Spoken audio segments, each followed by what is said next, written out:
अध्यक्ष हम यहाँ पर हैं, हमें शर्मिंदगी महसूस हो रही है ये कहते हुए हमारी सरकार। ये वीडियो सुना आपने, ये केंद्रीय मंत्री महेश शर्मा है जो फोन लगाकर कैमरे के सामने कह रहे हैं कि मैं शर्मिंदा हूं, मुझे लगता है कि हमारी सरकार है। ये पूरा मामला दिल्ली एनसीआर का है। नोएडा के ओमैक्स सिटी में एक त्यागी नाम का बीजेपी का छटा हुआ गुंडा एक बनिया महिला को सरेआम गाली दे रहा था। कह रहा था कि बनिया को देख लेंगे। सोचिए, हाई प्रोफाइल मामला है। केंद्रीय मंत्री खुद मौके पर हैं और वो मजबूर हैं। वो कह रहे हैं कि शर्म आ रही है। एक वीडियो तो ये भी वायरल हुआ है कि वो कमिश्नर को गाली दे रहे हैं, यूपी के पुलिस कमिश्नर को। नमस्कार, मैं शंभू कुमार सिंह और आप देख रहे हैं नेशनल दस्तक। यह है केंद्रीय मंत्री महेश शर्मा। सोचिए, बीजेपी दिल्ली एनसीआर में ओमैक्स सिटी है एक, नोएडा में, वहां एक बनिया फैमिली थी। महिला को गाली दिया त्यागी ने और उस महिला का वीडियो वायरल हुआ। पुलिस अभी तक कार्रवाई नहीं कर रही, वो फरार है। सोचिए, जब एक बनिया की फैमिली को बचाने के लिए बीजेपी इस कदर जा सकती है, तो दिखाऊंगा कि इस देश में एससी एसटी ओबीसी माइनॉरिटी के साथ क्या हो रहा है। और जब हम लोग यही बात करते हैं तो ये जातिवादी गुंडे हम लोग को धमकाते हैं, ये भीड़ में हमला करते हैं। इस ओमैक्स सिटी में भी सोचिए, बनिया को गाली दिया जा रहा है सरेआम। इनके दिमाग में जाति का इस कदर जहर है कि एक त्यागी बनिया को भी कुछ नहीं समझता है, तो वो एससी एसटी ओबीसी को, जिसको शूद्र और अछूत कहा गया है, जिनके दिमाग में बैठा हुआ है कि नीच जात है, इनको क्या समझते होंगे।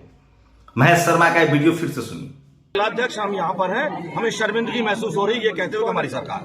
15 लड़के कैसे इस सोसाइटी में। सुना आपने, ये केंद्रीय मंत्री महेश शर्मा जो कह रहे हैं 15 लड़के उस महिला को मारने गए, ढूंढ रहे हैं उसको, एक त्यागी।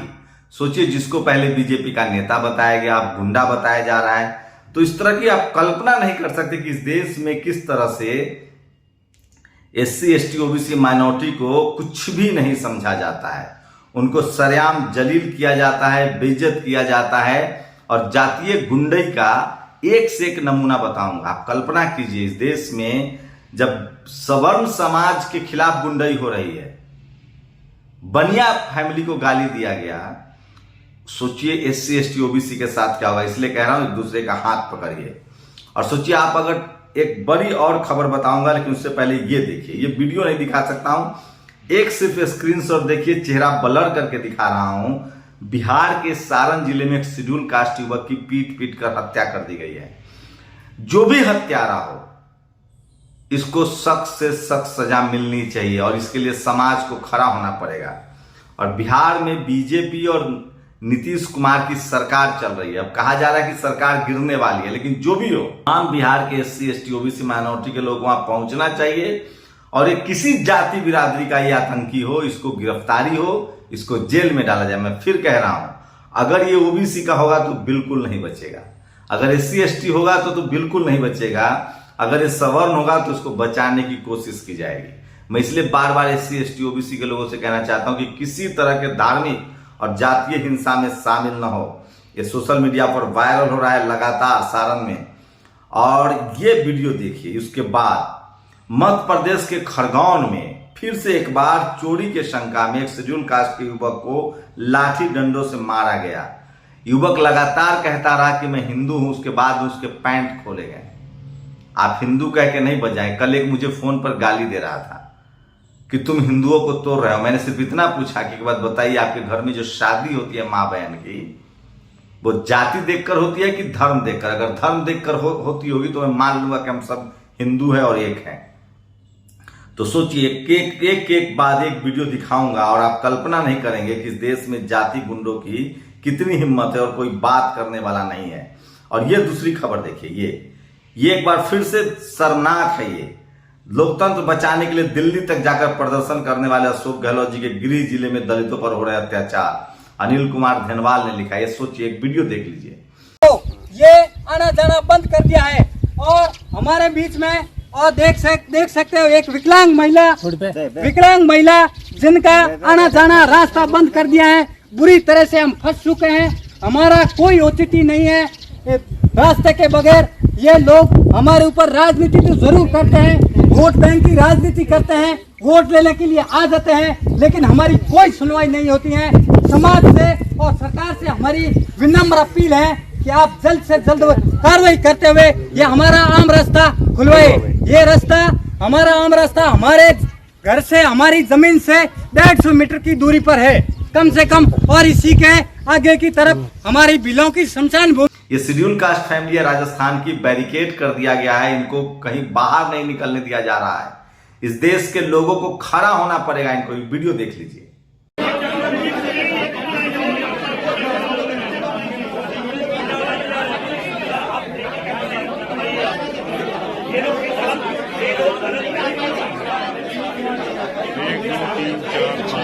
ये तो 6 ही है, 15-20 आए थे अंदर, आधे गायब बोलिए।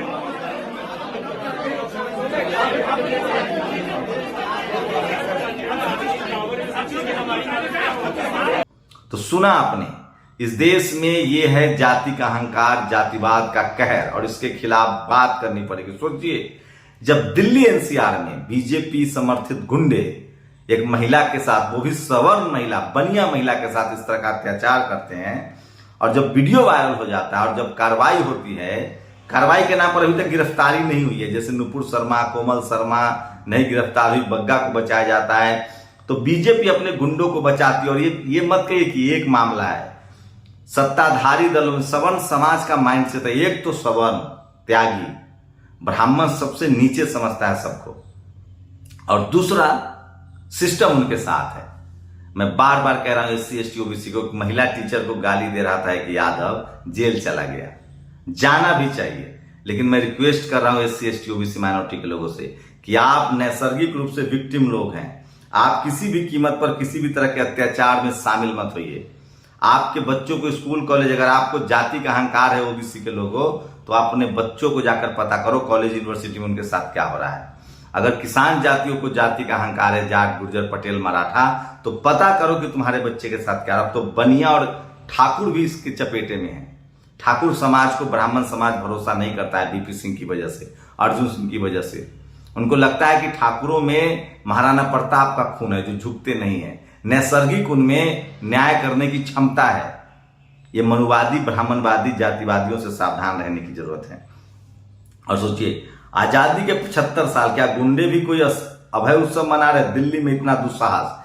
ये देखिए, दिल्ली में पुलिस थाने में घुसकर लोगों ने पुलिस को मारपीट की, वीडियो चल रहा होगा, देखिएगा। ओमैक्स सिटी में सरेआम गुंडे घुसकर उस महिला को धमकी दे रहे हैं। और जो गुंडा है, ये देखिए, भाजपा नेता निकला, नोएडा का ओमैक्स सोसाइटी में घुसने वाला व्यक्ति। और जो शख्स एक और, जिसका नाम कोई पंडित है, ये देखिए, बीजेपी सांसद जिन गुंडों से शर्मिंदा, उनमें से एक के साथ उनकी तस्वीर है, रवि पंडित इसका नाम है। नाम पर सब जाइएगा। ये क्या हो रहा है? इन गुंडों की हिम्मत कहां से आ रही है? नोएडा के ग्रैंड ओमैक्स में श्रीकांत त्यागी के समर्थन में आए। ये वो गुंडे हैं जिनको पब्लिक ने घेर लिया है। तो सोचिए, ओमैक्स सिटी के लोगों ने घेर के इनको रखा हुआ है, पुलिस को बुला रहे हैं। SC ST OBC माइनॉरिटी को इसी तरह से एकजुट होना पड़ेगा। और राजस्थान का एक वीडियो देखिए, आपको किसी कीमत पर इस तरह के आतंक के खिलाफ, इस तरह के जातिवाद के खिलाफ खड़ा होना पड़ेगा, बोलना पड़ेगा, नहीं तो आपकी नस्लें आपको माफ नहीं करेंगी। मैं इसलिए बार बार कह रहा हूं कि सारण में जो हो रहा है, जिस तरह से हम तस्वीरें नहीं दिखा सकते हैं, विभत्स है। एक शेड्यूल कास्ट के युवक की हत्या हुई है, उसको बचाना, उसको न्याय मिलना चाहिए, चाहे जो भी आरोपी है वो जेल जाएं। ये समझना पड़ेगा आपको। दूसरी बड़ी खबर है कि अगर आप टिकट रिफंड करते हैं, टिकट वापस भी करते हैं, तो आपको GST देनी पड़ेगी। और वहीं नीतीश कुमार और बीजेपी में 36 का आंकड़ा है। अगर नीतीश कुमार अलग हो जाते हैं तो बिहार अजेय हो जाएगा और RJD के साथ आते हैं। तो ये देखिए, YSR जो तेलंगाना के मुख्यमंत्री, उन्होंने ये वीडियो ट्वीट किया है, किस तरह से गायों को डंप किया जा रहा है गुजरात में। गाय को माता कहते हैं ये लोग, इनका बिजनेस है। और नीतीश कुमार के खिलाफ कॉन्स्पिरेसी हुई थी, ये वीडियो देखिए। ये ललन सिंह कह रहे हैं नीतीश कुमार के खिलाफ कॉन्स्पिरेसी होकर हराया गया था। तो ये सबसे बड़ी खबर है जो मैं आपको बता रहा हूं। और षड्यंत्र हुआ, साजिश हुई, और नीतीश कुमार जी का कद छोटा करने की साजिश हुई। अब साजिश का खुलासा हमने कहा है कि जब समय आएगा तो भी बता देंगे। आज सोशल मीडिया पर वायरल हो रहा है, ये है बीजेपी के सांसद, तिरंगा इनके पीछे आगे सैल्यूट दे रहे हैं। तो फोटो खिंचवाने के लिए लोग किसी भी हद तक जा सकते हैं, कुछ भी कर सकते हैं। नोएडा में लगातार पॉश इलाके में जिस तरह से हिंसा हो रही है, जिस तरह से एक महिला को मारा पीटा जा रहा है, उसके खिलाफ लगातार देश भर में गुस्सा है। और इसलिए मैं कह रहा हूं कि सोशल मीडिया ही सच्चा मीडिया है, सोशल मीडिया ही बहुजन मीडिया है। सारण में एक शेड्यूल कास्ट के युवक की हत्या कर दी गई है, उसको न्याय मिलना चाहिए। पूरे देश के लोगों को वहां खड़ा होना चाहिए और जस्टिस फॉर सारण चलाइए। दूसरा, राजस्थान में जिस तरह से एक शेड्यूल कास्ट फैमिली को बाइकआउट किया जा रहा है, उसके खिलाफ भी आपको कैंपेन चलाना होगा सोशल मीडिया पर, तभी जाके कार्रवाई होगी। मैं फिर कह रहा हूं, आज दिन भर मैं इस पर वीडियो बनाऊंगा, सारण पर और राजस्थान पर। आप लोग को खड़ा होना होगा। सोचिए मनुवाद में कितना हैवानियत है कि वो एक बनिया को भी गाली दे रहा है। बनिया भी सुरक्षित नहीं है, ठाकुरों पर वो भरोसा नहीं करते हैं। ये अभी तक की बड़ी खबरें थी जो सोशल मीडिया पर वायरल है। जैसे ही बड़ी अपडेट आएगी हम आपको फिर से अपडेट करेंगे। आप लोग लगातार नेशनल दस्तक देखिए और इसको सब्सक्राइब कीजिए और शेयर भी कीजिए। और जातिवाद के खिलाफ आपको बोलना पड़ेगा। ये जो दिल्ली के ओमैक्स, नोएडा के ओमैक्स सिटी में जो हो रहा है ना, इसमें भी जातिवाद है। बनिया समाज को कमजोर समझा जाता है। जाति व्यवस्था में सबसे ऊपर ब्राह्मण है, फिर क्षत्रिय हैं, फिर वैश्य है और फिर शूद्र हैं। जो SC ST OBC माइनॉरिटी है वो तो शूद्र और अछूत है। कहां मुसलमानों से शुरू हुई थी, शेड्यूल कास्ट को रोज मारा जा रहा है, पिछड़ों को रोज मारा जा रहा है, अब तो बनियों की भी बारी आ गई है। इसलिए कह रहा हूं, किसी भी तरह के जाति और धार्मिक हिंसा से दूर रहिए, नहीं तो ये लोग जो धर्म के नाम पर और जाति के नाम पर जो लाभार्थी हैं, आप बताइए, अगर मंदिर से दिलीप मंडल ने एक ट्वीट किया कि मंदिर से दान पेटी हटा दिया जाए तो सबसे ज्यादा नाराज कौन होगा, भगवान या पुजारी? बताइए आप लोग। शुक्रिया। नेशनल दस्तक की आपसे गुजारिश है कि अगर इसको बचाना चाहते हैं तो नेशनल दस्तक को सब्सक्राइब करने के लिए रेड कलर के सब्सक्राइब बटन को दबाएं, फिर बेल आइकन की घंटी दबाएं। नेशनल दस्तक को बचाने के लिए बहुत जरूरी है कि हर खबर को शेयर करें, लाइक करें, कमेंट जरूर करें।